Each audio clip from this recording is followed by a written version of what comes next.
What's up, family? What's up, family? It's your boy, Urban Sports Guru. Told you I was going to be posting more often. Sticking to my word. Let me give y'all my NBA awards.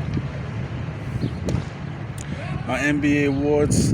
First of all, we're going to go Coach of the Year. I think the players nominated Monty Williams. It's between Monty Williams and Tom Tibbs. I'm going to give it the nod to Tibbs, not just because I'm a New Yorker and as much as my Knicks piss me off, I'm going to roll with them. I'm going to give the edge to Tibbs because there's no superstar on that team. Yes, Julius Randle's had an amazing season, but he's not a superstar. He's not. This is his career season. This is his max. And God bless him if he's able to repeat it. I don't think he will.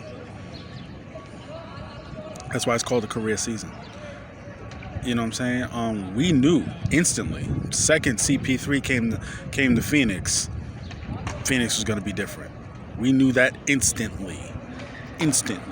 We knew Devin Booker was that dude. You had a former number one pick at center, DeAndre Ayton, and he's matured and gotten better. So there was a lot more there. And I think with any coach with that, even in the Western Conference, you'll at least get to the playoffs. They've been better than what expected. Nobody walked into the season thinking that they will be competing for the number one seed. So that's when Monty Williams got to get his credit, and I understand it. I can't argue much against it, but my nod goes to Tibbs because who had the Knicks in the playoffs, let alone the top 4 seed with home court advantage? Julius Randle was basically on his way out of town. They drafted a power forward to replace him. Let's call a spade, people. Let's call a spade. Tom Tibbs, he's my choice for Coach of the Year, and that's just not just me being a homer. I'm just calling a spade. Now, as far as say six man. Six man, I have to go with Jordan Clarkson. Jordan Clarkson's been a modern day Vinnie Johnson off the bench for Utah. Who would have thought the Utah Jazz would be a team with the number one seed in the Western Conference? Yes, they have some injury right now with Spider Mitchell, but I got to go with Jordan Clarkson. I have to go with Jordan Clarkson. Have to go with Jordan Clarkson. Most improved. I know there's some candidates off the top of my head, but I'll have to choose. I would have to choose off the Nuggets. I have to choose Michael Porter Jr. Every time I see him play, I get irate. Every time I see him play, I get irate and furious because my Knicks were supposed to draft him. I told y'all before the draft that he's a kid that I think has future MVP potential. He has that. And the more I see him play, the more I see his back get stronger, the more I see him physically just get stronger and get more in his man bones. He has definite MVP potential. He's that good.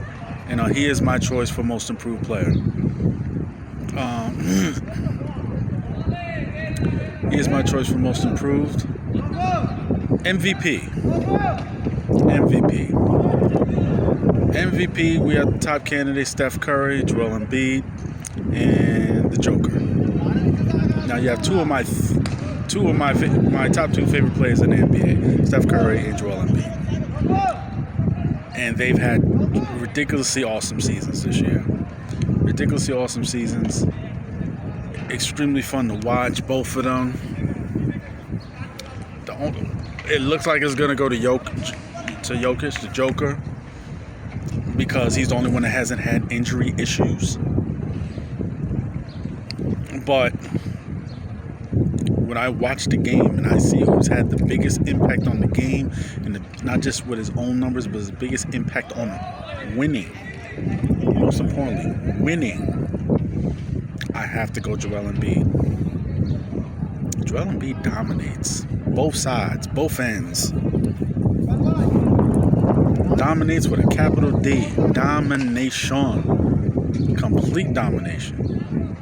So when I see him doing what he's doing and just completely controlling the game on both sides of the floor, yes, he's missed some time due to injury, and he really got his body in better shape. It was basically a freak accident when he ended up getting hurt. I think these freak accidents always seem to happen to him,